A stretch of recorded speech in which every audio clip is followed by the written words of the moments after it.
Bismillahirrahmanirrahim. I am Dr. Muhammad Hanif, and today we are going to discuss a topic named as Law of Conservation of Linear Momentum. प्यारे बेटे, आज हम chapter 3 का lecture 8 start करने जा रहे हैं और टॉपिक का नेम है हमारा law of conservation of linear momentum. So love बेटे, लीनियर का आपको ऑलरेडी पता है। Actually, we are discussing the motion in one dimension. Yeah, we are discussing the motion in a straight line. So that's why it is called linear momentum. Momentum हमने पीछे एक topic पढ़ा है. What is linear momentum? The product of mass and velocity is called momentum. यानी P is equal to mv, प्यारे बेटे, हमने पढ़ा हुआ है लास्ट लेक्चर में. सो अब अच्छा, लीनियर मोमेंटम क्या होता है, अपना law of conservation of momentum क्या होता है? वो कह रहा है कि अगर दो बॉडीज हों आपके पास और वो कुछ वेलोसिटी से मूव कर रही हों, इस बॉडी का मास m1 है, इस बॉडी का मास m2 है, और they are moving with the velocities v1 and v2 in an isolated system.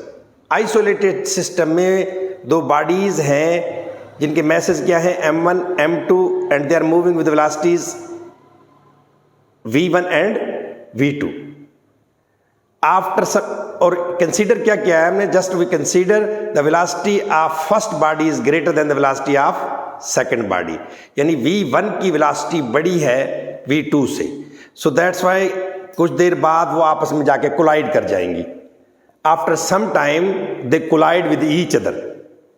So law of conservation of momentum क्या कहता है कि बिफोर कुलियन मोमेंटम और आफ्टर कुलियन मोमेंटम दोनों आपस में इक्वल होते हैं, या इसको कहेंगे हम कंजर्व रहते हैं। मोमेंटम क्या रहते हैं? कंजर्व, सेम रहते हैं बेटे, एक जैसे रहते हैं। लफ्ज कंजर्वेशन कंजर्व से निकला है, विच मीनिंग उसके जो मानी फिर क्या है, सेम के निकलते हैं, एक जैसा। कंजर्व एक जैसा रहता है, यकसा रहता है, कांस्टेंट रहता है। सो इसको हम क्या कह सकते हैं कि भाई देखो, अगर इनिशियल हम कोई भी चीज़ कहीं से स्टार्ट होती थी तो उसको इनिशियल कहते थे, जहाँ दूसरे पॉइंट पे पहुंच जाती तो फाइनल पॉइंट कहते थे। इसी तरह जो सिस्टम आइसोलेटेड सिस्टम है उसमें बॉल्स दो मूव कर रही हैं, तो इन जाहिर है जब मूव कर रही हैं तो वेलोसिटी चेंज हो रही है, एक्सेलरेशन प्रोड्यूस हो गया, तो मोमेंटम भी होगा। सो बिफोर कुलियन मोमेंटम को क्या कहेंगे? Initial momentum. इसी तरह बेटे जब वो टकरा के उनकी वेलोसिटीज चेंज हो जाएंगी, मैसेज तो वही रहेंगे, वेलोसिटीज चेंज हो जाएंगी तो उनके मोमेंटम कुछ और हो जाएंगे, अगर हम सोचे तो। लेकिन law of conservation of momentum कहता है कि नहीं, टकराने से पहले का मोमेंटम और टकराने के बाद का मोमेंटम सेम रहते हैं।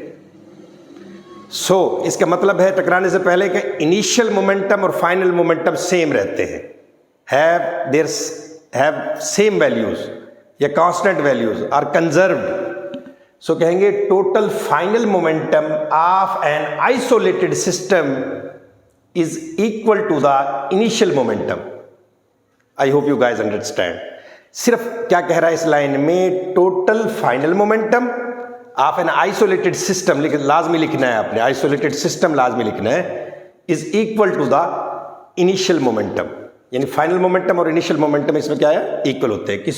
अगर किसी को मुश्किल लग रही हो तो सेकंड डेफिनेशन याद कर लें। सेकंड डेफिनेशन क्या कहती है?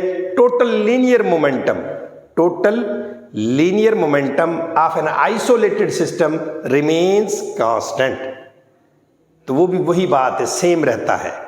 यानी total linear momentum of an isolated system remains constant, ये डेफिनेशन याद कर लें। या आप कहें final momentum of an isolated system must be equal to the initial momentum. तो ये दो डेफिनेशंस हैं, बहुत इजी हैं। अब इस सारी कहानी को अपने अल्फाज में किस तरह बयान करते होते हैं, किस तरह याद करते होते हैं? कुछ बच्चे इजीली याद कर लेते हैं, मैथमेटिक्स इसकी जो हम डेरिवेशन करते हैं वो इजीली हो जाती है। अब याद भाई कैसे करें? अपने अल्फाज में। तो हम कहेंगे consider N isolated system, consider N isolated system having two bodies of masses m1 and m2 moving with the velocities v1 and v2. After some time they collide. अच्छा collide क्यों कर गई? Why? Because the velocity of first body is greater than the velocity of second body. After some time they collide and their velocities becomes v1 dash v2 dash. यानी after collision बेटे एक की velocity जिसकी v1 थी v dash बन गई और जिसकी v2 थी v2 डैश बन गई. सो ये मैंने देखो बेटे इंग्लिश बना ली इसकी, तो इस तरह याद हो जाती है और इस तरह आप याद कर सकते हैं. सो इधर लिखा है मैंने, consider N isolated system in which two bodies of masses m1 and m2 having their velocities v1 and v2 before collision. After some time they collide and their velocities becomes v1 dash and v2 dash.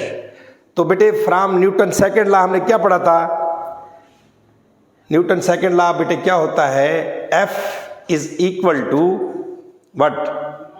Rate of change of momentum is called rate of change of momentum is equal to the applied force. और इसी को हमने second law कहा था. यहीं से impulse की definition निकलती है. प्यारे बेटे हमने पढ़ा है कि अगर मैस को वेलोसिटी से मल्टीप्लाई करें तो मोमेंटम के बराबर होता है और P is equal to mv. इसी तरह फोर्स को बेटे हम किससे मल्टीप्लाई करें? टाइम से, तो ये क्या होता है? इंपल्स. इसी तरह बेटे मैस को हम एक्सेलरेशन से मल्टीप्लाई करें तो फोर्स आती है. और वेक्टर क्वांटिटीज हैं जिनके ऊपर एरो लगा दें. अब फोर्स वेक्टर क्वांटिटी है, मोमेंटम वेक्टर क्वांटिटी है, वेलोसिटी वेक्टर क्वांटिटी है. तो मतलब product of mass and velocity is called momentum. Product of mass and acceleration is equal to the force which is called second law of motion. और third one is F को T से multiply कर दें तो वो impulse कहलाती है. तो from second Newton law of motion हमने पढ़ा था rate of change of momentum is equal to force. यही actually second Newton law of motion है. OF is equal to ma. So जहां ये बस एक्सेलरेशन की बात हो गई, यहाँ वेलोसिटी की बात हो गई. तो गौर से चीज़ों को देखेंगे तो एक दूसरे के रिलेशन का समझ आएगी. सो ये डेल P क्या है? यानी फाइनल मोमेंटम में से हमने माइनस कर देना इनिशियल मोमेंटम को. चेंज इन मोमेंटम है. सो mvf minus mvi over time. इस डेल टी से परेशान ना हो आप, इसे टी भी लिख सकते हैं. डेल टी मतलब शार्ट टाइम. टाइम तो टाइम है, चाहे शार्ट है चाहे ज़्यादा है. सो इसकी जगह टी भी लिख सकते हैं. तो f बेसिकली क्या बन गया हमारे पास? mvf minus mvi over T. अच्छा बेटे ये मैंने लिखा हुआ है कि हमारे पास दो बॉल्स हैं. लेट्स सपोज दो बॉडीज हैं, उनके मैसेज m1 है, वेलोसिटी v1 है. एक और बॉल है, उसकी मैस m2 है, वेलोसिटी v2 है. फिर वो कोलाइड कर जाते हैं. m2 जो m1 पे फोर्स लगाता है उसको मैंने f डैश से जाहिर कर दिया और m1 जो फोर्स m2 पे लगाता है उसको f1 से जाहिर कर दिया. सो ये कोलाइड कर गए. After collision their velocities becomes v1 prime and v2 prime, v1 dash या v2 dash. कोलिजन के बाद उसकी वेलोसिटीज चेंज हो जाएंगी. मैसेज तो ज़ाहिर है सेम ही रहेंगे, उनको तो कुछ नहीं होगा. सो बेटे इस लॉ को, इस इक्वेशन को यूज करते हुए हमारे पास f क्या आएगा? कौन से वाला f? f डैश की बात कर रहे हैं हम. m2 ने जो फोर्स m1 पे लगाई है उसकी बात कर रहे हैं. सो फोर्स यहाँ F थी तो इधर बस जस्ट F डैश लिख दिया हमने, सिर्फ डिफरेंस पैदा करने के लिए कि M2 ने जो फोर्स लगाई उसको F डैश लिख दिया और M1 ने जो फोर्स लगाई है उसको F ही रहने दिया हमने. सो प्यारे बेटे यहाँ से F डैश क्या आएगा? mvf फाइनल वेलोसिटी है. अब हम पहली बॉडी की इंपल्स फोर्स देखने जा रहे हैं. Impulse of the first body. First body क्या थी? उसके मैस m1 था, वेलोसिटी क्या थी? v1. सो आफ्टर कोलिजन इसकी वेलोसिटी क्या बन गई? v1 डैश बन गई. सो यही हमने लिखना है. f की जगह f प्राइम लिख देंगे. vf यानी फाइनल वेलोसिटी क्या बन गई? v1 dash. So m v1 dash minus m1 और देखो ये इनिशियल वेलोसिटी है, इनिशियल वेलोसिटी क्या थी अपनी v1। सो इसलिए मैंने क्या लिखा, f प्राइम क्या होगा m1 v1 dash minus m1 v1 over time t। इस t को लेफ्ट हैंड साइड पे ले जाएं, मल्टीप्लाई कर दें फोर्स से। So f prime multiply by t is equal to m1 v1 prime minus m1 v1। This is our equation 2। बेटे ये हमारी क्या हो गई इक्वेशन 2। अब हम equation impulse for the second ball, second ball की इंपल्स फाइंड करते हैं। वो क्या होगी, सेकंड बॉडी में बिफोर कोलोइयन और आफ्टर कोलोइयन क्या चेंज आया वही लिखना है हमें। सो फोर्स बेसिकली क्या होती है, किसके बराबर होती है, mvf माइनस mvi के। तो सेकंड बॉडी की डिस्कस कर रहे हैं तो मैसेज क्या होंगे m2, दोनों मैसेज को क्या लिखेंगे हम m2 और देखिए final velocity of second body क्या होगी, v2 थी ना वेलोसिटी उसकी। सो आफ्टर कोलिजन देखिए इसकी वेलोसिटी v2 थी, आफ्टर कोलिजन वेलोसिटी क्या बन गई, v2 डैश बन गई। आफ्टर कोलिजन वेलोसिटी क्या बन गई बेटे, v2 डैश। सो इसलिए ये फाइनल वेलोसिटी है v2 डैश और v2 इनिशियल वेलोसिटी है प्यारे बेटे। सो हम इधर क्या लिखेंगे, mv2 dash minus m2 v2 over time. Time को लेफ्ट साइड पे मल्टीप्लाई कर दें फोर्स से। सो ये इक्वेशन 3 आ गई। सो फ्रॉम इक्वेशन 2 and 3 यानी या एडिंग इक्वेशन 2 and 3 ऐड कर लेंगे लेफ्ट साइड को लेफ्ट साइड में। सो क्या हो जाएगा, f prime multiplied by t plus f multiplied by t। Left hand side multiply कर ली, अपना प्लस कर ली बेटे। इसी तरह राइट साइड को भी प्लस करेंगे, m1 v1 dash minus m1 v1 plus m2 v2 dash minus m2 v2। सो बेटे यहां देखो t कॉमन निकल जाता है दोनों में, इन दोनों टर्म्स में t क्या है प्यारे बेटे, कॉमन है। तो t को हम बाहर ले लेंगे, अंदर क्या बच जाएगा, f prime plus f is equal to m1 v1 prime minus m1 v1 plus m2 v2 dash minus m2 v2। So Newton second law of motion हमने पढ़ा हुआ है, एवरी एक्शन हैज